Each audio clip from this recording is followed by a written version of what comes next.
ഒരുപാട് വർഷം വിഭാഗത്തിനേക്കാൾ പവറാണ് ഇത്. പെട്ടെന്ന് അള്ളാനെ ഓർത്തിരിക്കാന്നുള്ളത്. ആ ഓർക്കുമ്പോൾ ഒരു ഫീലിംഗ് ഉണ്ട്, ഒരു പ്രത്യേക ഫീലിംഗ് ഉണ്ട്. അള്ളാഹ് നമ്മളെ കാണുന്നുള്ള ചിന്തയിലിരുന്നാൽ മതി. അതൊരു വല്ലാത്ത സംഭവമാണ്. ഞാൻ അള്ളാഹിനോട് വർത്താനം പറയാം മനസ്സറിഞ്ഞിട്ട്. ഒറ്റയ്ക്കിരുന്ന് അങ്ങനെ പറഞ്ഞാൽ മതി. അള്ളാഹു തൗഫീഖ് നൽകട്ടെ. ആമീൻ. ഇത് രണ്ട് സംഭവം മല കയറുമ്പോൾ നമുക്ക് ഓർക്കാൻ പറ്റും. ഒന്ന് പിന്നെ ഹിറാ ഗുഹയിലേക്ക് മുത്ത് റസൂലുള്ളാഹി സ്വല്ലല്ലാഹു അലൈഹി വസല്ലം ഗുഹയിലിരുന്ന സമയത്ത് ഖദീജ ബീവി രാവിലെയും അല്ലേ എന്തായാലും ദിവസത്തിൽ ഒരു പ്രാവശ്യമെങ്കിലും അല്ലെങ്കിൽ 2 പ്രാവശ്യം കയറി വരും എന്നുള്ളതാണ്. വേറെ ആരെയാ പണി ഏൽപ്പിക്കൂല എന്നുള്ളത്. എന്തായാലും റസൂലിനെയും ബീവിയും തമ്മിൽ 15 വയസ്സിൻ്റെ ഡിഫറൻസ് ഉണ്ട്. റസൂലുള്ളാഹിക്ക് 40 വയസ്സാണെങ്കിൽ ഖദീജ ബീവിക്ക് എത്ര വയസ്സുണ്ടാവും? 55 വയസ്സ്.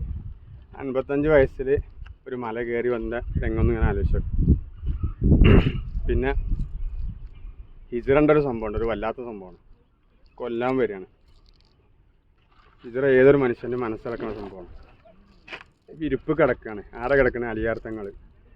അയാൾക്ക് ശരിക്കും തല പണയം വെച്ച് കൊടുക്കുകയാണെന്ന് അർത്ഥം. കൊല്ലിയാണ് ഇന്നെ കൊന്നോട്ടെ, ഹബീബ് രക്ഷപ്പെടണം സ്വല്ലല്ലാഹു അലൈഹി വസല്ലം. അതുകൊണ്ട് സിദ്ദീഖ് തങ്ങളെ കൂടെ വരികയാണ്. സിദ്ദീഖ് തങ്ങൾ മെലിഞ്ഞ ആളാണ്. ഹബീബ് അതിനേക്കാൾ കുറച്ച് ശരീരപ്രകൃതി ഉണ്ട്. സിദ്ദീഖ് തങ്ങളെ എടുത്തിട്ടാണ് ഹബീബിനെ കൊണ്ടുപോകുന്നത്. മുന്നിൽ നടക്കും, ബാക്കിൽ നടക്കും, സൈഡിലേക്ക് ഇങ്ങനെ പരിസരമൊക്കെ നോക്കും. എന്നിട്ടേ കുറച്ച് മുന്നിക്കാണ്ട് പോകുള്ളൂ, കാരണം ശത്രുക്കൾ വരികയാണ്. അങ്ങനെ കൊണ്ടുപോയിട്ട് ആ ഗുഹയിലേക്ക് കടക്കുന്ന രംഗമുണ്ട്. നമുക്കൊക്കെ ഹുബ് എന്ന് പറയാനുള്ള വാക്കിന് പോലും അർഹതയില്ല. സ്നേഹത്തിൻ്റെ ഒരു 100 കാറ്റഗറി ഉണ്ടെങ്കിൽ 1ാമത്തെ സ്റ്റെപ്പ് പോലും നമ്മളൊന്നും കയറിയിട്ടില്ല. കയറാൻ അല്ലാഹു തൗഫീഖ് നൽകട്ടെ. ഈമാൻ്റെ പൂർത്തീകരണം ഹുബാണ്.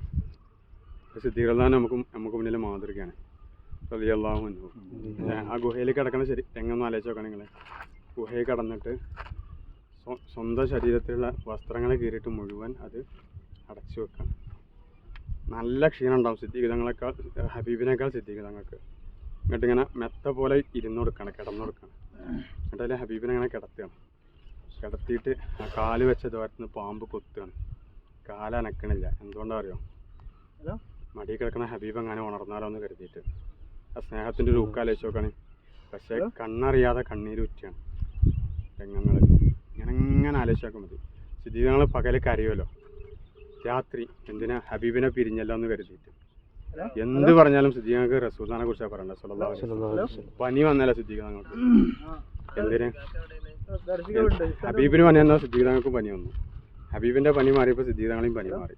ചികിത്സ ഒന്നും വേണ്ട. അത് സ്നേഹത്തിൻ്റെ ഒരു വല്ലാത്ത സംഭവം. അങ്ങനെ എണ്ണിയാതിരാത്ത സംഭവമുണ്ട്. അറിയാൻ അനുഭവിക്കണം അല്ലാഹു തൗഫീഖ് നൽകട്ടെ. അപ്പം നിങ്ങളിവിടെ ഇരുന്നിട്ട് നിങ്ങൾക്ക് അറിയണ ഭാഷയിൽ പറയാം. അതിന് പിന്നെ ഇതൊന്നുമില്ല, എന്തില്ല, രീതിയില്ല, ഒന്നുമില്ല. ഉള്ളു തട്ടി പറയാം അല്ലാഹു തൗഫീഖ് നൽകട്ടെ.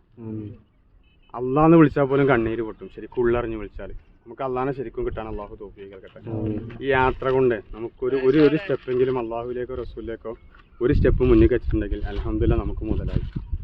പിന്നെ ഒന്നുമില്ലെങ്കിലും നമ്മൾ മരിച്ചാൽ മനസ്സറിഞ്ഞ് തോർക്കുന്ന കുറേ കൂട്ടുകാരെ കിട്ടിയിട്ടുണ്ടാവും. നമ്മൾ യാത്രയ്ക്ക് വന്നാൽ തന്നെ അള്ളാഹിൻ്റെ മാർഗ്ഗത്തിൽ ഇഷ്ടപ്പെടുന്ന കൂട്ടുകാരെ കിട്ടാനാണ്. യാത്രയിൽ പ്രതീക്ഷ പലതും സംഭവിച്ചിട്ടുണ്ടാവില്ല. കല ആണ്, നമ്മളതിൽ തൃപ്തിപ്പെടണം. അല്ലാഹു തൗഫീഖ് നൽകട്ടെ. അള്ളാഹിൻ്റെ കലായി നമുക്ക് വിഷമിക്കാൻ പാടില്ലല്ലോ. ഗുണം മാത്രമല്ല പരീക്ഷണം, ദോഷം പരീക്ഷണം. പ്രതീക്ഷ വിഷയം കയ്യെത്തും ദൂരത്തും കണക്കെ വരും. നമുക്ക് പരീക്ഷണം പല കോലത്തിൽ വരുമല്ലോ. ഇറങ്ങി ഇഷ്ടമാണ്.